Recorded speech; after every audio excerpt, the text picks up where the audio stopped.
कहते हैं हमारी ही दुनिया में ना जाने कितनी दुनियाएं और बसती है, मगर इंसान सिर्फ उसे ही मानता है जिसे वो देख सकता है। काली अमावस की रात थी। चारों ओर सिवाय हवाएं और शोर के अलावा कुछ भी नहीं था। राजन को आज घर लौटने में देर हो गई थी।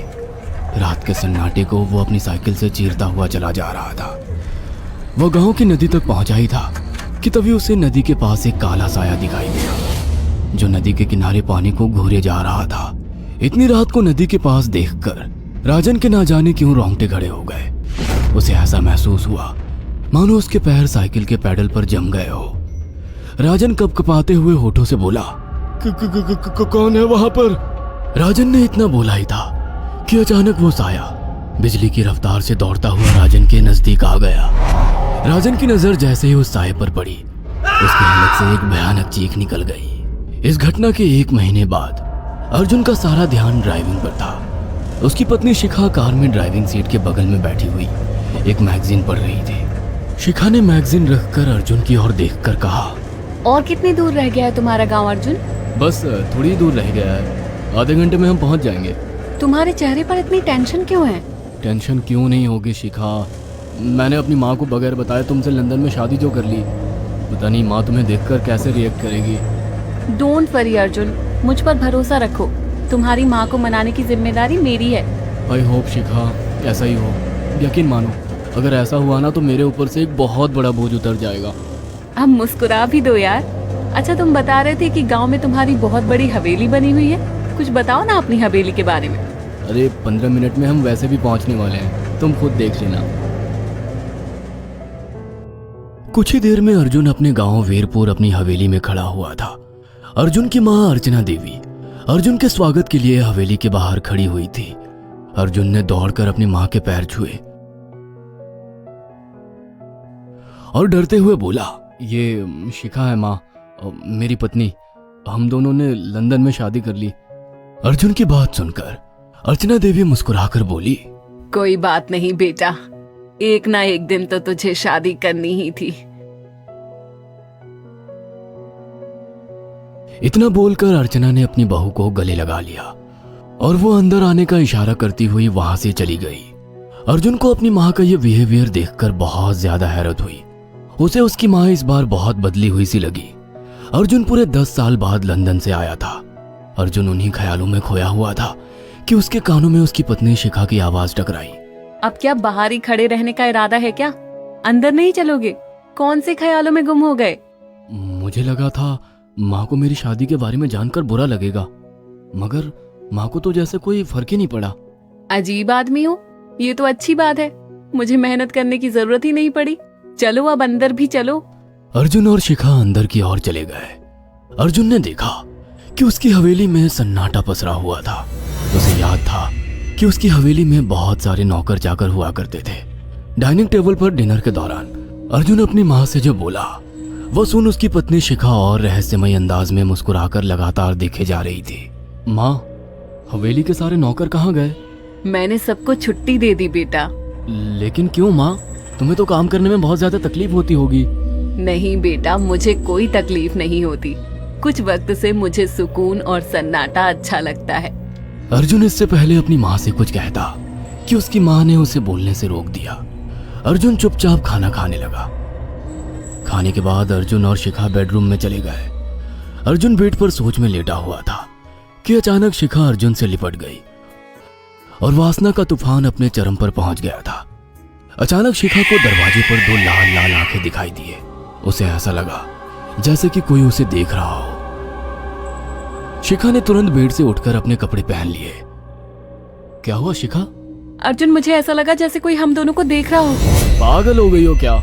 हवेली में सन्नाटा पसरा हुआ है, एक भी नौकर चाकर नहीं है। तुम्हें वहम हुआ होगा।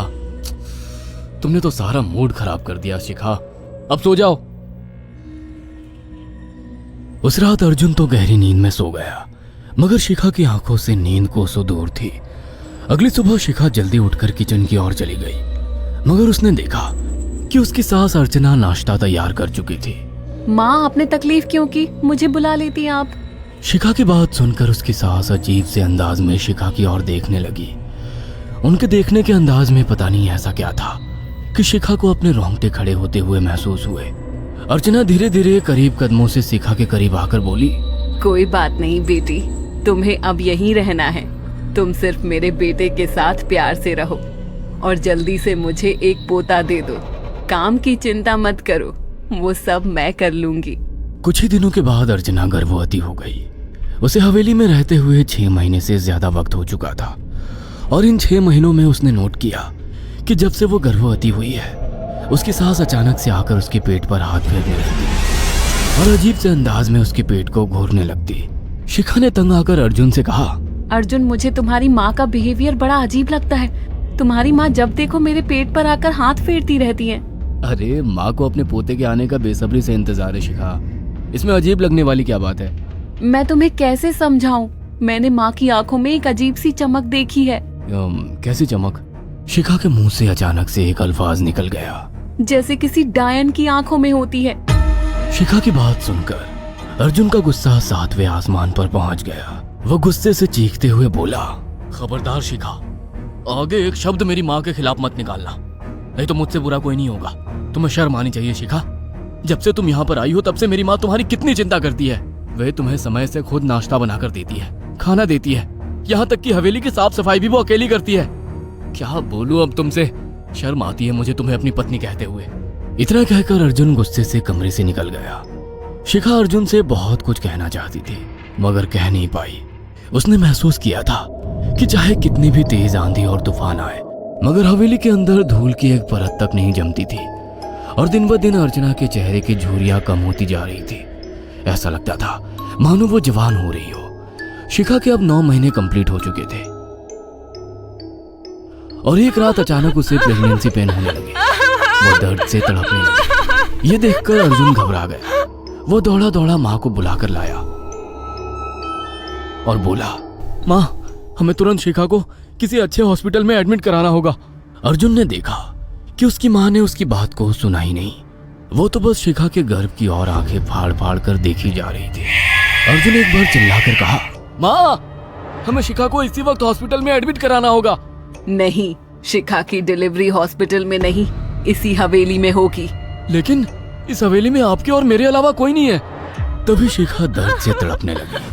अर्चना ने अपने बेटे को धक्के देकर कमरे से बाहर निकाल दिया और दरवाजा बंद कर लिया।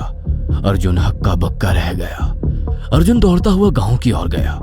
उसने देखा कि गांव में एक पेड़ के नीचे गांव के सभी बुजुर्ग इकट्ठे थे। उनके हाथों में जलती हुई मशालें थीं। अर्जुन उनके पास पहुंच गया और बोला, मेरी मदद कीजिए, मेरी बीवी को प्रेगनेंसी दर्द हो रहे हैं। आप प्लीज किसी दाई को बुला लीजिए, जितना पैसा चाहिए देने को मैं तैयार हूँ। तभी उसके कानों में गांव के सरपंच की आवाज टकराई, बेवकूफ लड़के, तू अपनी बीवी को एक डायन के यहाँ पर मरने के लिए छोड़ आया। क्या कहना चाहते हैं आप? आप जानते हैं आप क्या कह रहे हैं? वही जो तू सुन रहा है। तेरी माँ एक डायन है।